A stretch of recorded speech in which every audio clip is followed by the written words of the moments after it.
Jadi penginjil bebas itu tidak gampang, saudara. Ya, gajinya itu harus pakai iman memang. Makanya kita ini tidak bisa kredit rumah, cicil rumah, itu tidak bisa. Bang selalu tanya, ibu ada penghasilan? Ada. Dari mana? Dari sorga. Lah berarti slip gajinya, bu, kalau slip gaji ya namanya juga dari sorga, slip gajinya dengan iman, mas. Oh, jadi tidak ada? Ya dengan iman. Kata masnya, maaf ya bu, bang belum terima slip gaji dengan iman. Karena kebetulan bos kami tidak beriman. Jadi tidak bisa. Jadi kami ini ditolak, tidak bisa kredit, tidak bisa apa, karena tidak punya slip. Lah disitulah kita pakai iman. Gaji kita dari surga cair kalau ada iman. Nggak ada iman ya tidak cair. Karena semua yang di surga digerakkan oleh iman. Saudara, akhirnya pandemi datang. Saya cuma menguatkan hati, kita berdua saling menguatlah, namanya orang hidup dengan iman toh. Saya bilang sama suami saya, kita dulu pernah melewati lebih sulit dari ini loh. Jadi kalau terjadi sesuatu, udah kita jual rumah Jakarta, kita pulang Solo aja. Ada pondok mertua indah.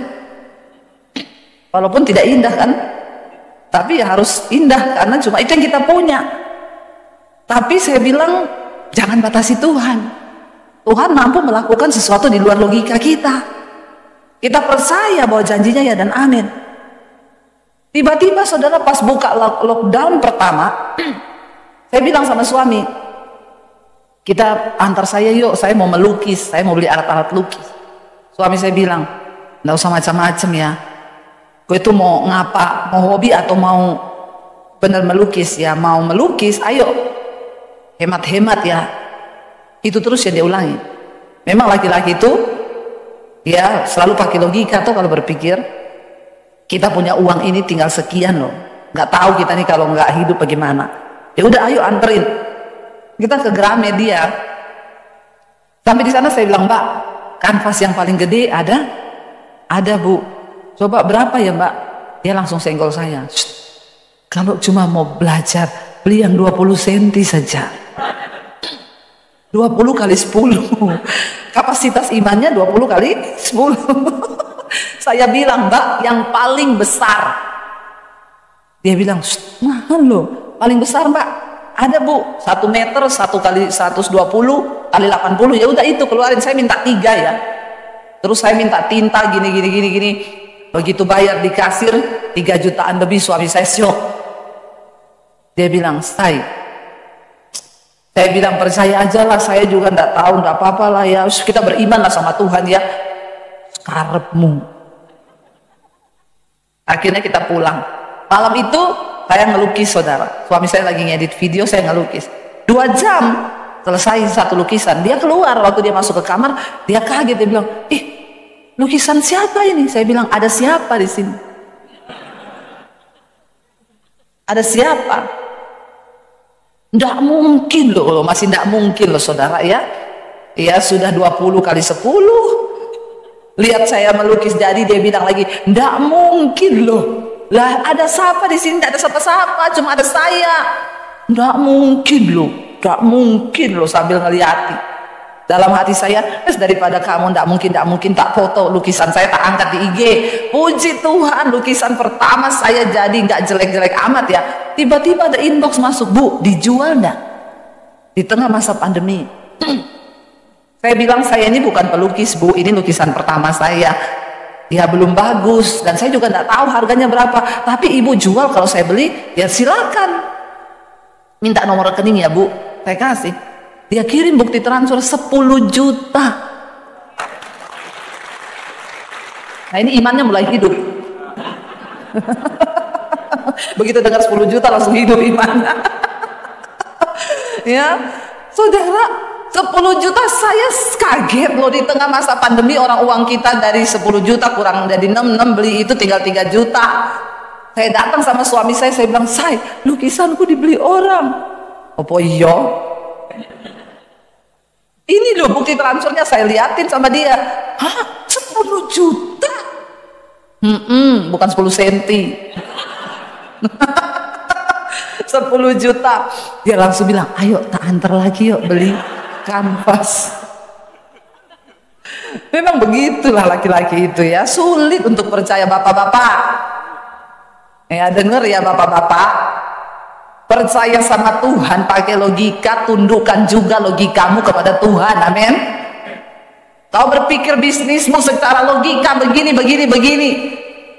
libatkan Tuhan, sebab Dia sanggup melakukan sesuatu yang di luar akal logika kita. Katakan, jangan kau pakai akal logikamu, bapak-bapak. Makanya survei membuktikan banyak laki-laki yang kena stroke. Ya benar, bukan apa-apa. Ukuran otak laki-laki itu lebih kecil daripada ukuran otak perempuan. Tapi survei membuktikan overload, ya memorinya kecil, yang ditampung banyak. Komputer, ya ini iPhone kita aja saya punya 1 tera itu, gede tuh, gede.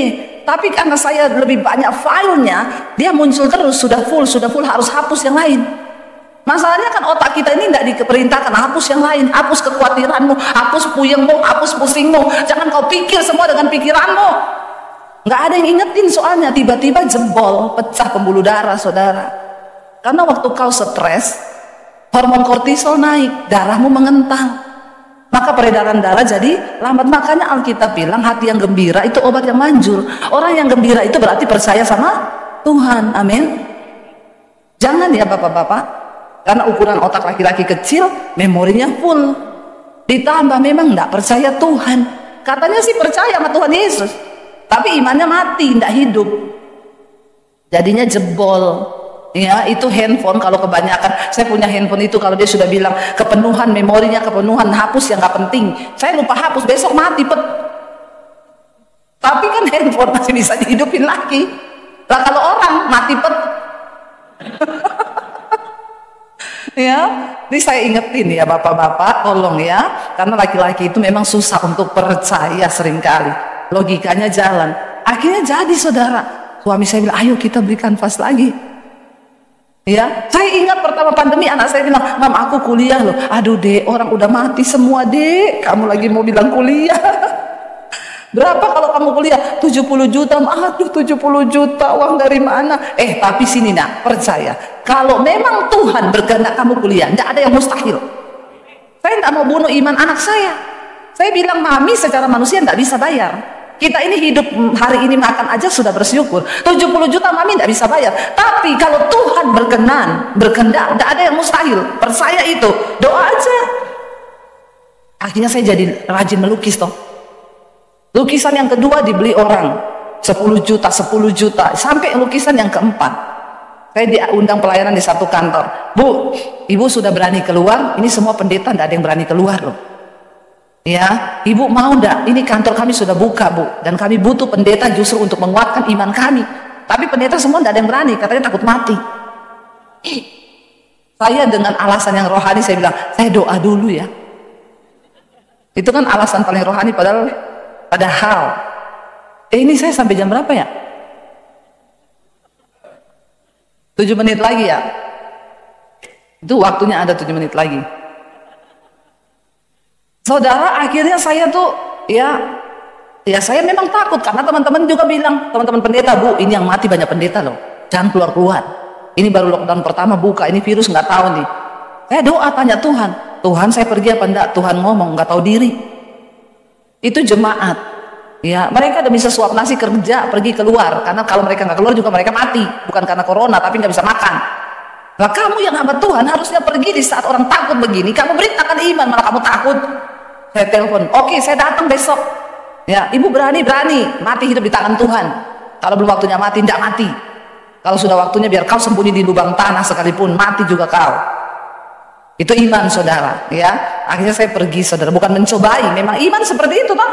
Saya pergi, waktu itu saya melukis yang keempat. Sekretarisnya bilang sama bosnya, Pak Bu Dewi ini pelukis loh. Saya tendang kakinya saudara, karena saya lihat di situ lukisannya bagus-bagus ya. Saya minder. Lalu bapaknya bilang, oh iya. Sekretarisnya bukain itu saya Instagram, ibu kayaknya ini lukisan terakhir ibu ya, ini sudah laku belum? Belum. Lukisan pohon ada bayangan di air. Dia tanya, apa arti lukisan itu bu? Artinya gini Pak, seindah apapun kehidupan orang, selalu ada bayangan masa lalu kita, di mana Tuhan pernah bekerja di sana sehingga kita jadi seperti yang hari ini. Wah bagus banget ya bu, boleh nggak saya beli? Ya boleh Pak, silakan aja. Berapa? Terserah aja. Ya udah saya rapiin dulu ya. Udah berapa hari saya sudah rapiin, pas kasih frame, sudah Pak, oh ya sopir saya biar ambil ya Bu. Malam itu dia kirim bukti transfer, saya buka 70 juta. Saya WA, Pak, kayaknya salah Pak, kelebihan 01. Karena 01 bahaya kalau ada temannya di depan toh.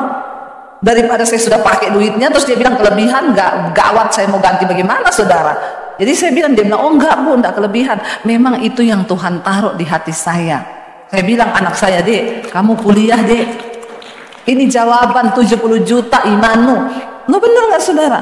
Saudara, selama masa pandemi hampir 50 lukisan keluar. Yang beli dari Amerika, dari Belanda, dari Indonesia, seluruh Batam, Manado. Saudara tahu, lukisan termurah itu 5 juta, yang lain 10, 25, 30 juta, 45 juta, 50 juta, 75 juta tertinggi. Wow enggak? Wow. Masuk akal enggak? Saya bukan pelukis, saya ini dari SD. Makanya waktu saya mau beli kanvas, suami saya bilang, aku menikah sama kamu ini 20 tahun lebih ya, aku enggak pernah lihat kamu tuh gambar. Terus tiba-tiba mau melukis si piye. Saya bilang, ya saya juga enggak tahu. Ya saya sih bisa gambar gunung, 2, sawah di tengah, jalan, matahari. Itu semua kan gambar kita semua kan dulu waktu SD toh. Lalu ada padi begini. Ya, tapi tiba-tiba Tuhan kasih di tengah masa pandemi. Saya nggak tahu, itu cara Tuhan pelihara kami. Ya, kalau tadi Pak Halim di pandemi Tuhan pelihara begitu, saudara, karena kita aktifkan iman, loh Tuhan itu menjawab, memberkati, menjawab doa itu dia juga lihat-lihat loh. Nah semua, banyak orang berdoa tapi yang dia lihat tuh yang karena hanya iman yang akan mengetok pintu surga. Biar kau berdoa ya siang malam kepala di bawah kaki, tapi kalau tidak ada iman, ayat tadi kan bilang tidak berkenan loh. Minta dengan iman. Dan ayat yang ke-6 tadi berkata apa? Jangan bimbang hatimu. Sebab orang yang bimbang sama dengan gelombang laut yang diombang-ambingkan kian kemari. Orang yang demikian tidak mungkin ya menerima sesuatu yang dari Tuhan. Ayat 7 bilang, kalau kau bimbang ya, kau doa tapi bimbang nggak pakai iman, kau tuh seperti gelombang laut yang diombang-ambingkan kemarin. Sudah doa nih Tuhan, bisnisku Tuhan, tapi masa iya ya, tak mungkin loh, 1M loh ini, tak mungkin. Saya di tengah masa pandemi ditelepon orang, Bu doain ya Bu, saya punya masalah ini Bu, suami saya meninggal, utang saya 200 miliar. Mau kecekik leher saya saudara. Yang utang dia, yang puyeng saya denger, cuma denger loh, denger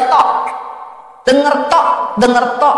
Ya, puyeng saya denger tok itu, 200 M itu ember atau miliar ya. Dan waktu dia telepon saya, ya saya cuma berdoa Tuhan kasih ayat buat dia. Lalu Tuhan kasih ayat itu Bu, ini yang Tuhan kasih ayat buat ibu ya. Bukan karena kuat dan gagah, tapi karena rohku kata Tuhan. Ibu imani dan pegang ayat ini ya. Saudara, berapa tahun berlalu saya ketemu dia, senyum-senyum, gimana Bu? Puji Tuhan Bu, selesai. Padahal kita mikir aja, meledak nggak otak kita? Meledak mikir 200 M itu uang loh. Makanya nggak usah dipikir, berserah aja sama Tuhan. Utang jangan dipikir tapi dibayar. Ya, berat saudara, tapi itu Tuhan. Ya, jadi kalau saya tanya Bu, udah selesai gimana? Ih Tuhan Bu, ajaib. Ada jalan ini dia buka, jalan itu dia buka, jalan ini. Dan sekarang dia udah senyum-senyum, terlewati loh. Saudara, semua masalah itu ada time limitnya. Dan iman bisa mempercepat time limit itu. Amin. Jangan tak percaya ya, saya kalau ngomong gintar dipikir saya orang gila yang memprovokasi jemaat. Kalau orang dengar itu pendeta ya, karena saya ngalami. Makanya saya bisa cerita. Kalau saya nggak ngalami, saya nggak bisa cerita sama saudara. Karena saya nanti sambil khotbah sambil Salah satu penghalang terbesar adalah ketidakpercayaan. Ya, ketidakpercayaan kita itu membatasi Tuhan. Yesus nggak bisa lakukan mujizat di tempat orang yang nggak percaya. Ya, karena iman itu turut bekerja untuk melihat kuasa Tuhan terjadi. Bukannya Yesus tidak bisa, dia tidak mau, saudara. Ngapain orang tidak percaya kok, ya? Tapi ketika engkau mempercayai Tuhan, kenapa saya bisa percaya sungguh sama Tuhan? Saya ini keluar dari rumah, saudara kan udah dengar kesaksian saya kan? Semua sudah dengar kan? Belum ya? Yang belum subscribe channel YouTube saya berapa banyak? Ya, tolong subscribe Debbie Basir TV ya, jangan lupa share dan komen. Saya ini menerima Tuhan Yesus tahun 95, papi saya haji, kakek saya ustadz. Saya mau bunuh diri 96. Saya berdoa, Tuhan, di mana engkau, siapa engkau yang menciptakan saya? Aku tidak tanya agama Tuhan, tapi aku pengen ketemu Tuhan yang benar. Dan Tuhan datangi saya secara pribadi. Tahun 96 saya ketemu Tuhan Yesus secara pribadi. Dan itu yang mengubah hidup saya. Saya berbalik dan saya mulai mengikuti Tuhan. Saya bersyukur saat saya percaya Tuhan Yesus itu, saya kan nggak bisa bebas ke gereja. Ya, memang nggak boleh, berani ketahuan papi saya punya pedang panjang 1,5 meter di bawah kolong tempat tidur. Dia punya pistol. Jadi saya sangat ketakutan. Jadi saya bertumbuh dalam iman itu di rumah. Lewat pembacaan firman Tuhan. Karena Alkitab berkata iman itu bertumbuh lewat aniaya dan pembacaan firman Tuhan.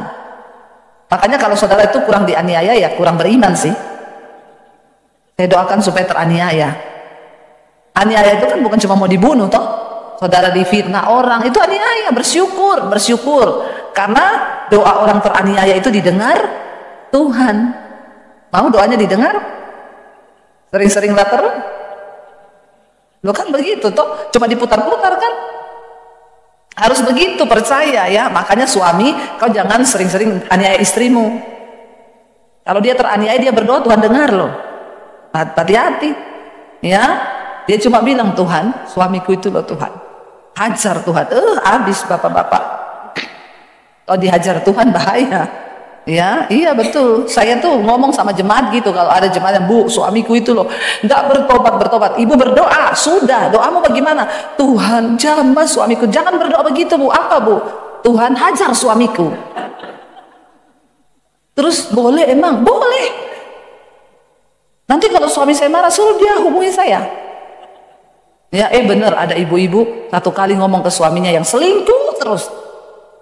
Saya sekarang berdoa buat kamu, Mas. Oh iya, Bu Debbie ajari. Doanya apa? Tuhan, hajar suamiku. Kaget dia bilang, pendeta macam apa itu? Satu kali dia cari nomor saya, dia telepon saya. Saya angkat teleponnya. Ini pendeta Debbie Basir, iya. Pendeta macam apa kau? Kenapa ya? Kau ngajari istri saya berdoa hajar suamiku? Iya, emang bener. Oh, bapak suaminya. Mana ada pendeta suruh ngajari begitu? Maaf ya Pak, kau jangan terlalu GR ya Pak. Alkitab berkata, Tuhan menghajar orang yang dikasihinya dan dianggap anak. Kalau kau masih dikasihi Tuhan, Pak, dihajar kau. Kalau tidak, mati kau lagi selingkuh, serangan jantung. Bertobat kau. Teleponnya putus. Nit. Ya, iya betul. Tuhan menghajar orang yang dikasihinya, yang dianggap anak, supaya tobat.